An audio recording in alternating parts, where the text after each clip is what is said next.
Hello लोगोफोर खुलुमबाय बयनिसिमबो आंनि गोसोनिफ्राय खुलुमनायखौ जासिहरनाय थाबाय। नोंथांमोननि सेराव दिनै फिसा मिनि ब्लग लानानै फैदों। दिनै दिनाबो जाबाय नैथि मंगलबार गोथार सान आरोना बाथौ फुजा। जों दा नै मन्दिराव मोनफैबाय, मोनफैनानै जिरायनानै दङ, खुलुमनो थाखाय नेगासिनो आरोना। खुलुमनोबो जाथ'खैमोन नालाय, ओमफ्राय जोंना मन्दिर गोदानबो लुगासिनो, बेनिखायनो जायैखायनो साइडथिं मन्दिर फिसा लुनानै बिथिंनो आर'ज खालामगासिनो। जों दा मन्दिर सिङाव हाबबाय, खुलुमनो थाखाय लाइन जानानै थादों आरोना लोगोफोर। बिराद मानसिफोर जादोंमोन नालाय बेनिखायनो, ओमफ्राय मानसिफ्रा नै बुट बावगासिनो।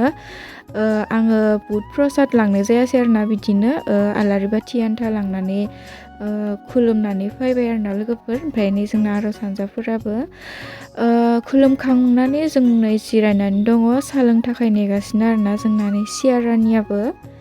बेनिफ्राय जोंना नै साहायाबो मोनफैखाबाय आरोना लोगोफोर। साहाखौ लोंनानै लानोसै आरोना, गुदुं गुदुं लाल साहा लोंनानै लानोसै। बोथोराबो दिनै सान्दुं दुंलाय दोमैलु जालाय जागासिनोमोन आरोना लोगोफोर। ओमफ्राय नै जोंना आदाया बिस्कुट राननानै होदों आरोना।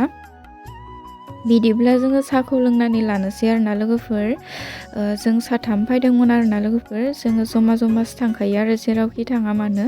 जों साथामजों फैदों नै जोंना लोगोफोरा। ओमफ्राय जोंना रायजोफोर जमा ओंखामबो जायो आरोना लोगोफोर। नै जोंना ओंखामखौ जाबायानोखा आरोना, बिथिंजाय आर'ज हान्जाफोरा गामिनिनोमोन आरोना आर'ज हान्जायाबो। ओमफ्राय जोंबो नै ओंखाम जानो थाखाय बिथिं जनानै दङ। बिदिब्ला जों दा ओंखामखौ जानानै लाग्रोनोसै। ओंखामखौबो बिराद उखैखाबायमोन, फुङावबो जायाखैमोन नालाय बेनिखायनो बिराद उखैखाबायमोन। स' लोगोफोर बिदिब्ला बाय बाय गाइस, नेक्स्ट भिडिअ लोगो मोनफिनसिगोन।